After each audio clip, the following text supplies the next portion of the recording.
현월TV 파스콘 동지 여러분, 지난 주말과 주일 주 안에서 평안하셨습니까?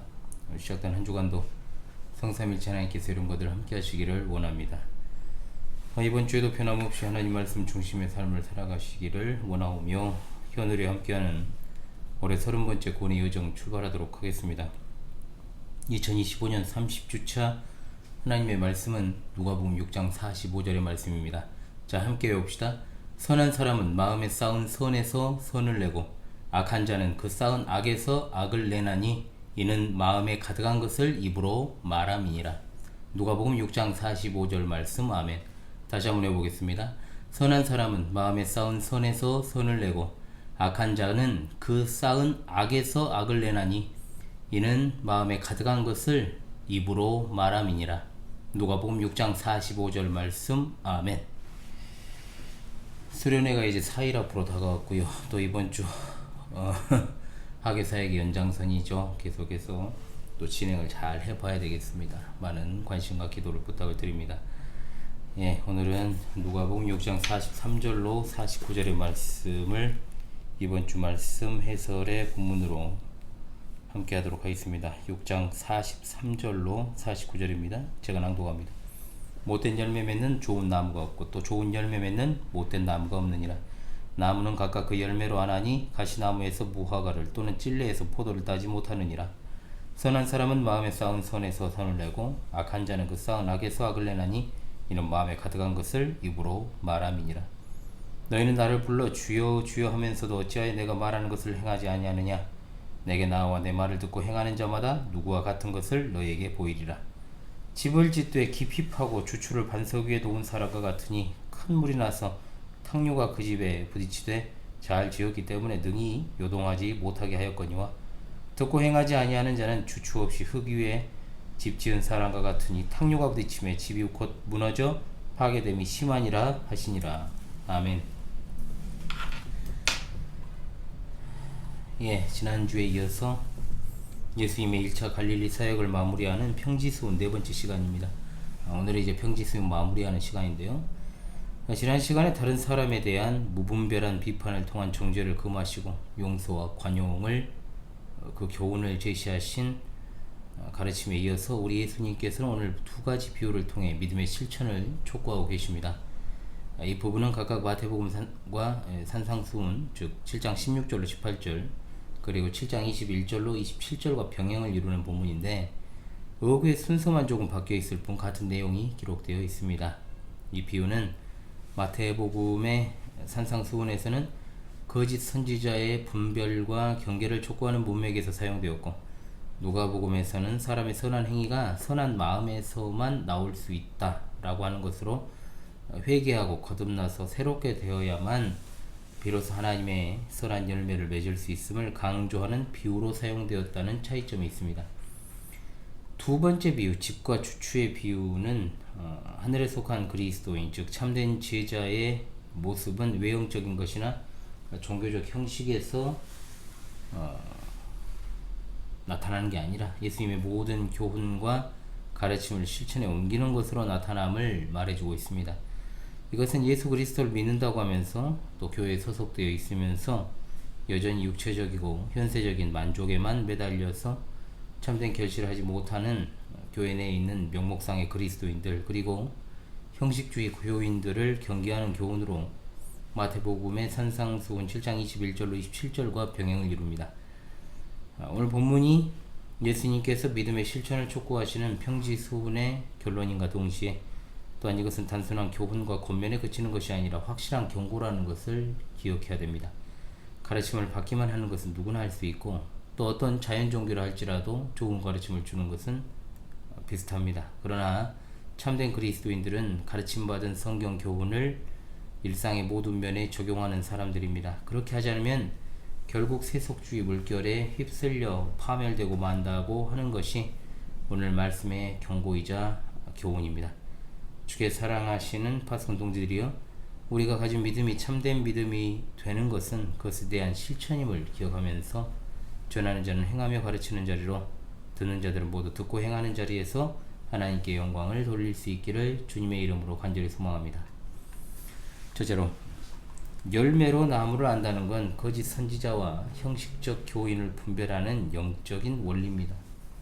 44절의 말씀에 나무는 각각 그 열매로 안하니 가시나무에서 무화과를 또는 찔레에서 포도를 따지 못하느니라고 했습니다.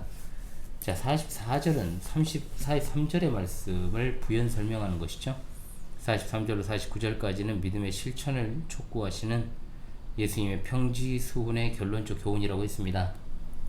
병행구절인 마태복음 7장 17절에는 거짓 선지자를 분별하는 방법이라는 맥락에서 좋은 나무는 좋은 열매를 맺고 나쁜 나무는 나쁜 열매를 맺는다 라고 기록하고 있는 반면에 본절은 행동에 따른 결과를 강조하려고 못된 열매 맺는 좋은 나무가 없고 또 좋은 열매 맺는 못된 나무가 없다라고 했습니다. 자, 또라고 번역된 말은 또보다는 반면이라고 번역을 해야 정확합니다. 상호 서로 배척되는 것들을 비교하는 역할을 하는 접속사이기 때문이죠. 결코 그러한 일이 있을 수 없다는 걸 강조합니다. 여기엔 나오지 않지만 원문에는 43절의 맨 앞에 그러므로라는 접속사가 있습니다. 앞에서 예수님께서 교훈하셨던 것에 대한 이유와 목적을 밝히는 설명, 그것이 바로 43절 이하의 내용이라는 거죠. 자, 44절은 자연의 너무나 당연한 이치를 말씀하고 있습니다. 즉 나무가 좋은 나무인지 나쁜 나무인지를 알 수 있는 증거는 바로 열매를 맺느냐 맺지 못하느냐. 즉 믿음은 단순한 지식이나 신념이 아니라 삶 가운데 구체적으로 드러나는 행동으로 입증되어야 한다는 것을 강조하신 것이죠. 자, 교회 안에 침투해 있는 거짓 선지자들이 바로 그와 같습니다. 겉으로 보기에는 철저히 위장하고 있기 때문에 그 정체를 쉽게 알 수 없죠. 분별하기 쉽지 않다는 겁니다. 그러나 그 열매를 면밀히 살펴보면 그 정체를 확실히 알 수 있다는 것이 성경의 가르침입니다. 고린도후서 11장 14절 이것은 이상한 일이 아니니라 사탄도 자기를 광명의 천사로 가장한다라고 했어요. 자, 사탄도 기독교를 그대로 모방해서 활동할 수 있다는 말입니다. 그러니까 제가 말씀드렸지 않습니까? 일루미나티, 프리메이슨들도 성경을 너무나 잘 알고 있다. 자, 그렇기 때문에 거짓 선지자도 목사로 신학자로 철저하게 위장하여서 정통 신학이나 개혁 신학을 모방해서 활동하기 때문에 영적인 분별력을 갖추지 않으면 그 속임수의 덫에 누구나 걸려들 수 있다는 겁니다. 기독교 역사가 언제나 증명을 하죠. 언제나 교회는 이와 같은 가라지들이 숨어 활동했다는 사실을 말입니다. 겉으로는 개혁신앙을 표방하고 또한 전통을 표방하면서도 신구약 성경의 가르침과 사도들이 전하여준 신앙과 정통에서 벗어난 자들이 많았다는 거예요. 즉 명칭을 우리가 똑같이 한다고 해서 같은 신앙 노선을 걷는 것이 아니다. 그래서 우리가 역사적 정통 기독교회 그리고 그 역사를 잘 공부해야 되고 또 우리 신앙이 계보 신앙임을 확실하게 인식하는 것이 중요합니다. 그러한 역사적 인식의 토대 위에 우리 신앙의 정체성을 세우고 그 다음 진짜와 가짜를 구분해야 됩니다. 열매로 구분한다는 것은 단순히 그가 어떤 결과물을 나타내 보였는지 추적하는 것뿐만 아니라 다양한 면에서 그가 어떠한 실체를 가지고 있는지 파악하는 것을 말하는데 기본적으로 두 가지를 들 수 있습니다.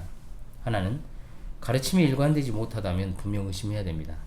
한두 번은 실수일 수 있습니다. 그러나 이곳에서는 이 말을 하고 저곳에서는 저 말을 한다. 가짜일 가능성이 100%입니다. 왜냐? 자신의 정체를 숨기면서도 사탄의 일을 해야 되기 때문에 당연히 가르침이 시종유일할 수 없다는 거죠. 그 다음 둘째로 그가 어떤 제자를 키웠는지 보면 압니다. 제자는 스승의 거울입니다. 스승에게 있어 열매는 바로 제자입니다. 제자들은 스승의 가르침을 그대로 받아 더욱 발전시키는 존재들인데 제자가 가라지라면 스승도 가라질 가능성은 아주 높다. 물론 역사상 알곡 스승 밑에서 가라지가 나온 경우도 있습니다. 그러나 그것이 매우 일반적이라고는 볼 수 없으므로 우리는 이러한 열매를 보고 거짓 선지자를 분별할 수 있게 되는 겁니다. 같은 가르침이 누가복음에서는 명목상의 신자, 즉 형식적 교인과 참 그리스도인을 분별하는 기준점으로 사용하고 있습니다.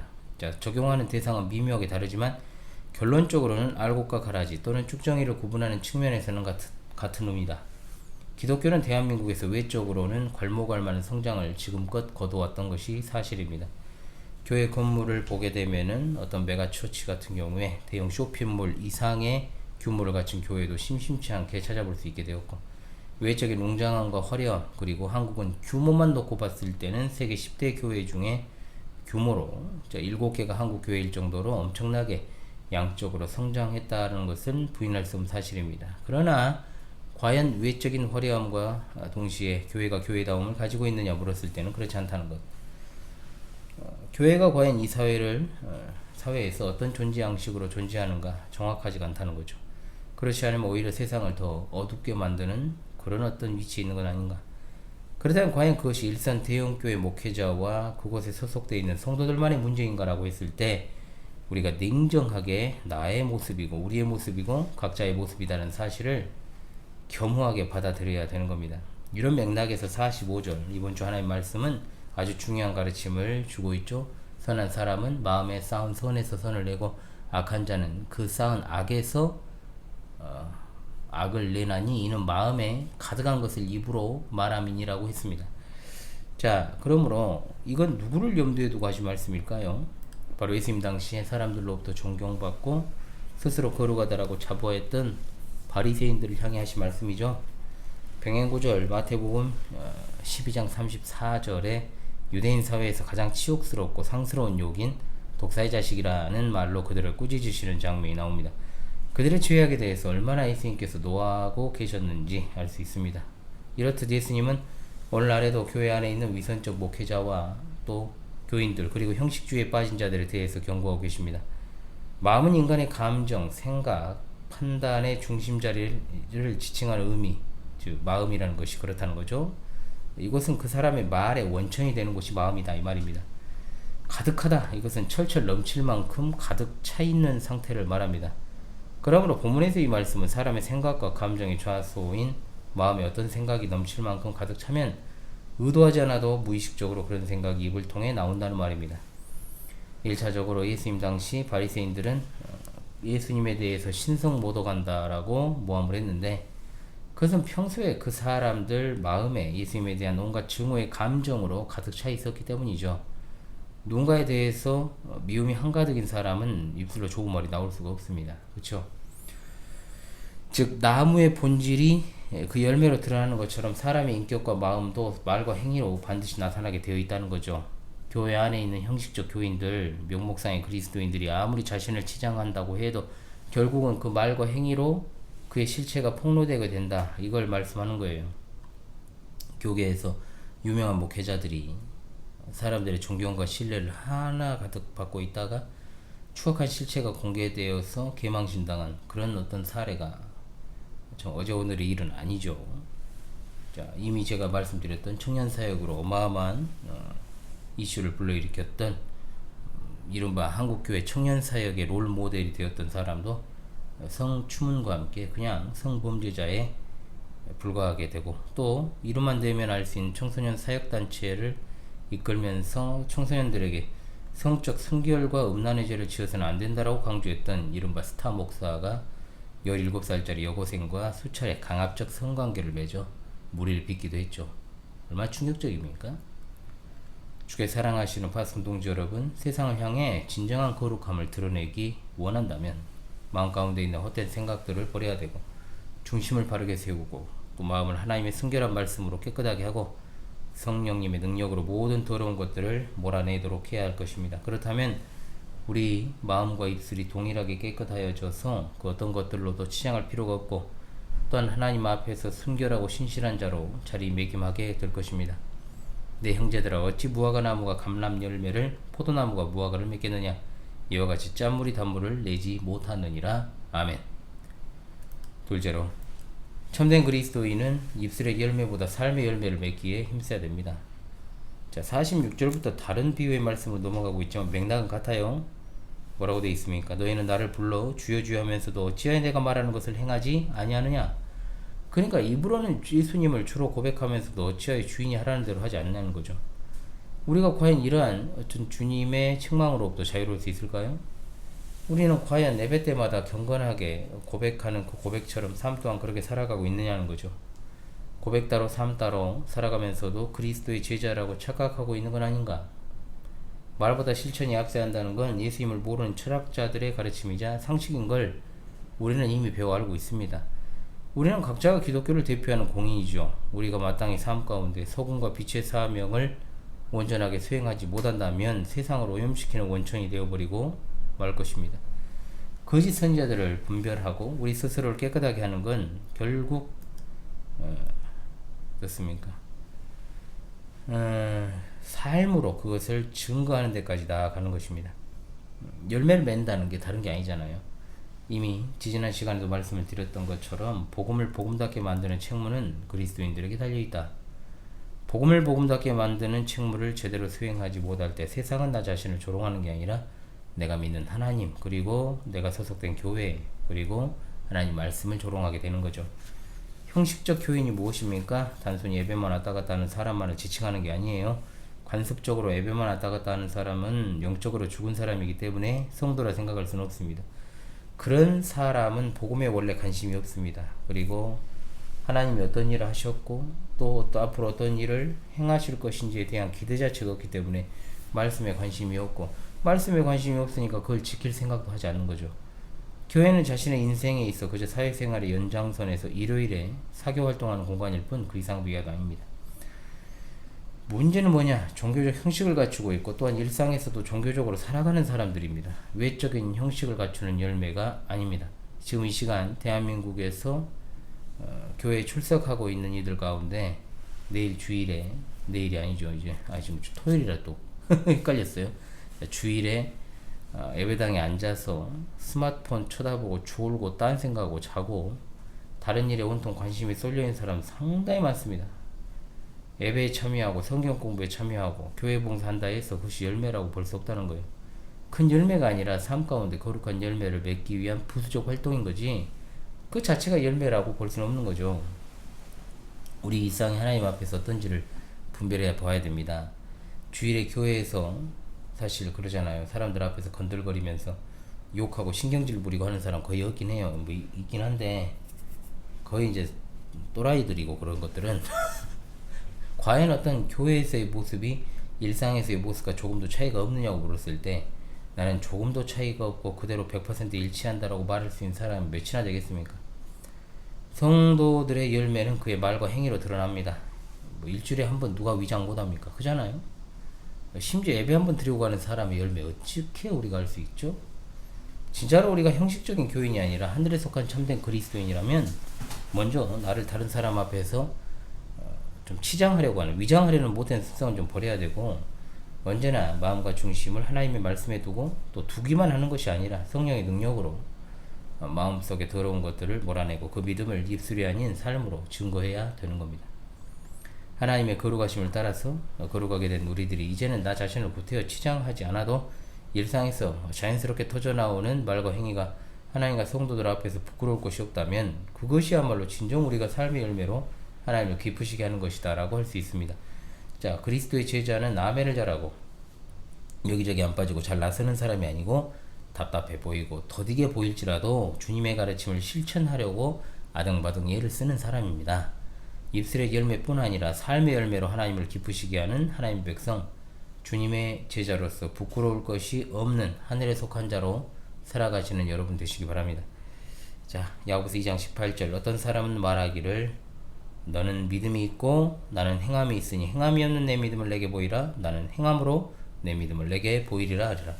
로마서 12장 1절입니다. 그러므로 형제들아 내가 하나님의 모든 자비하심으로 너희를 권하노니 너희 몸을 하나님이 기뻐하시는 산 제물로 드리라. 이는 너희가 드릴 영적 예배니라. 아멘.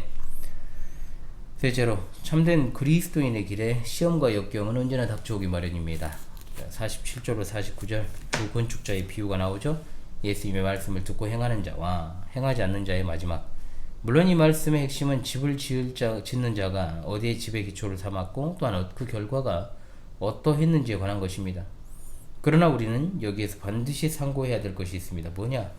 그것은 인생의 시험과 마지막 심판의 예외란 없다는 것. 오늘 말씀은 부실하게 지어진 집뿐만 아니라 잘 지은 집에도 풍파가 몰려왔다라고 분명하게 말씀하고 있잖아요. 천국까지 걸어가는 길은 아무런 문제 없이 안전하게 아무런 시험과 역경도 없이 갈 수 있는 길이 아니라 바로 순례자의 길이라는 거죠. 자, 순례자의 길 앞에는 엄청난 역경과 고난이 그 앞을 가로막고 있다는 것을 기억해야 됩니다. 우린 주님의 길을 걸어가는 제자라는 생각보다 하나님의 자녀로서 그 길이 평탄할 것이라는 생각에 사로잡혀서 주님의 사역 가운데 우리를 위한 대속의 죽음과 부활과 승천이라는 영광스러운 모습만을 기억하려고 합니다. 자, 그러나 그리스도께서 이 땅에 계실 때 누구보다도 많은 시험과 고난을 겪으셨다는 것을 결코 잊어서는 안 되며 지상의 삶이 고난의 삶으로 점철되었다는 것을 잊어서는 안 될 줄로 믿습니다. 따라서 그리스도께서 택자들을 대속하여 주신 그 사실로 인하여 우리가 정죄함을 받게 되지 않았다는 거지 결코 성도들이 모든 고난과 시험에서 예외가 된다는 말씀이 아닙니다. 만일 그렇다면 성경에 나오는 신앙의 인물들과 그리고 초대교회로부터 오늘에 이르기까지 환난과 핍박을 받았던 신앙 선배들의 모습을 설명할 길이 없어집니다. 주께 사랑하시는 파송 동지들이여, 성도에게는 그 어떤 고난과 시험도 없다는 식으로 그것을 회피하는 자가 되지 맙시다. 오로지 하나님의 계시의 말씀대로 살아가는 순종의 삶을 통해서 인생의 시험은 물론 마지막 심판의 그날에 이르기까지 넉넉히 이기고 통과하는 복된 성도들이 다 되어야 할 것입니다. 마태복음 16장 27절 말씀, 인자가 아버지의 영광으로 그 천사들과 함께 오리니 그때 각 사람이 행한 대로 갚으리라. 고린도후서 5장 10절의 말씀, 이는 우리가 다 반드시 그리스도의 심판대 앞에 나타나게 되어 각각 선악간의 그 몸으로 행한 것을 따라 받으려 함이라. 히브리서 9장 27절 말씀, 한 번 죽는 것은 사람에게 정해진 것이요 그 후에는 심판이 있으리니 라고 했습니다. 자, 최후 승리를 얻기까지 끝까지 닥쳐올 시험, 환난을 이길 힘은 오직 주 예수 그리스도이심을 기억하면서 다시금 일사각오의 정신으로 신앙을 무장하는 우리 모두가 될 수 있길 바랍니다. 넷째로, 견고한 신앙이란 정확한 기초의 토대를 둔 실천하는 신앙입니다. 두 건축자에 대한 관한 말씀이 마태복음에도 동일하게 기록되어 있는데 마태복음과 차이점이 하나 있습니다. 자, 그것은 뭐냐? 마태복음의 비유에는 단지 반석과 모래라는 주초의 차이만 언급하고 있는데 반해서 누가복음에서는 48절에 집을 짓되 깊이 파고 주추를 반석 위에 놓은 사람과 같다. 즉 주추를 놓는 과정까지도 상세하게 언급을 하고 있습니다. 그리고 이처럼 기초가 충실하게 지어진 건물은 어떤 탕류에도 끄떡 없었지만 아무런 기초 공사 없이 그것도 흙과 모래 위에 지은 집은 쉽게 그것도 완전히 파괴되고 말았다라고 하는 거죠. 과거 우리는 고도의 산업화 후유증을 몸소 겪어야 했습니다. 외적인 성장만을 추구하다 보니 멀쩡해 보이는 백화점이 무너지고 다리가 끊어지고 지하철에서 방화가 나서 속수무책으로 수백 명의 인명 피해가 났으며 가장 최근에는 또 여러 가지 사건들이 또 나열돼 있죠. 또 정치권에서는 그것도 이용하기 바쁘고 어찌 되었든 간에 천재가 아닌 사실 인간에 의한 인재를 겪는 것이 어제 오늘의 일은 아니게 되었습니다. 건축물 뿐인가요? 외적인 성장만을 추구하다 보니까 학문과 산업 분야에 있어서도 기초가 부실하기 때문에 악재가 한번 발생하면 회복을 못하고 무너져버리는 모습들이 많죠. 현재 대한민국의 국가 경쟁력이라고 하는 것이 나날이 떨어지고 있는 것은 분명한 사실이고 경제도 그렇고 안보도 그렇고 외교 분야에 있어서도 지금 엄청난 폭탄들이 터질 일만 지금 남아있잖아요. 자, 그래서 모든 일에 있어서 기초를 다진다는 것, 그리고 정체성을 잘 지킨다라고 하는 것이 얼마나 중요한지를 새삼 깨달아야 되고, 무엇보다도 우리 신앙의 기초를 다진다는 건 그 무엇보다 중요하다는 것을 알아야 됩니다. 사실 건축에 있어 눈에 보이기 시작하는 때는 건물이 지상 위로 모습을 드러내고 층층이 쌓여갈 때 아닙니까? 그러나 진짜 중요한 건 눈에 보이지는 하부죠. 즉 기초를 다지는 것. 한국교회가 외적으로는 성장해 보이는 것처럼 그렇게 화려한 예배당과 첨탑을 자랑한다 해도요, 많은 교회사가들은 한국교회는 이미 교회다움을 상실했다 한 목소리로 이야기를 했고, 또 한국교회가 가장 교회다웠던 때는 60, 70년대의 대교회주의 시대도 아니고 80년대의 어떤 급격한 도시민구 유입으로 인해 도시교회가 급성장을 하던 때도 아니고, 오히려 일제에게 압박당할 때도 그 세력에 있어서는 미약하지만 신앙의 정체성과 순수성을 잃지 않았던 1920년대라고 입을 모아 말합니다. 신앙의 기초를 세운다는 게 예수님께서 말씀하신 바를 실천하는 것이라고 하는데, 그 예수님이 말씀하신 바는 사도들이 전했던 복음이고, 교회는 사도들이 전한 복음의 기초에 세워졌고, 사도교회를 계승한 게 초대교회, 그리고 초대교회를 계승한 것이 정통교회, 오늘날의 개혁교회죠. 그리고 오늘날의 개혁장로교회까지. 이 역사적 기독교의 신앙이 성경신앙이요, 성경신앙은 신구약 성경이 하나님의 계시와 영감을 통해 기록된 정확무한 하나님의 말씀이라는 것을 믿고 고백하는 데서 출발하는 신앙입니다. 그것은 사도신조, 니케아 신조, 사도신경, 니케아 신경, 그리고 콘스탄티노플, 니케아 콘스탄티노플 신경이죠. 그리고 돌트 신조, 웨스트민스터 신앙 고백서 등의 교파 신경의 신조와 신앙 고백의 기초를 두고 있는데, 이것에서 벗어난 것은 소위 근본 없는 신앙이요, 교회라는 명칭을 쓰고 있더라도 그것은 성경에서 말하는 하나님께서 세상에서 구별하신 무리로서의 교회라고 볼 수 없다는 거죠. 그냥 무작정 열심히 하면 되는 것이 신앙생활이 아닙니다. 그 근본이, 그 기초가 전혀 성경에 입각하고 있지 않은데, 자, 그저 단순히 열심히 한다고 해서 그 신앙의 순수성이, 진정성이 바르다는 것이 입증되지 않습니다. 자, 이단들도 열심히 합니다. 사이비도 열심히 해요. 사기꾼도 열심히 사기칩니다. 말씀을 실천한다는 건 우리 주 예수 그리스도로부터 시작된 정통 신앙 노선에 따라 믿고 고백하며 실천하는 것입니다. 이단이나 사이비가 그리고 바른 신앙 노선에서 벗어난 일들이 아무리 열심을 낸다 해도요, 그 기초가, 그 근본이 전혀 성경에 있지 않기 때문에 마지막 날 우리 하나님은 그들을 모른다고 하실 것입니다. 주께 사랑하시는 우리 파송 동지 여러분, 평지수원을 마무리하시는 예수님의 말씀은 오늘날 살아가는 우리에게 계속해서 말씀하시기를, 예수님의 말씀을 듣기만 하는 자가 되지 말고 그 말씀을 실천하는 자가 되라는 것이요, 입술의 열매로 그치는 것이 아니라 삶의 열매로 나타내는 신앙을 가져야 할 것을 말씀하십니다. 그리고 무엇보다 그 실천하는 신앙의 기초는 바로 역사적 정통 기독교의 신앙 노선.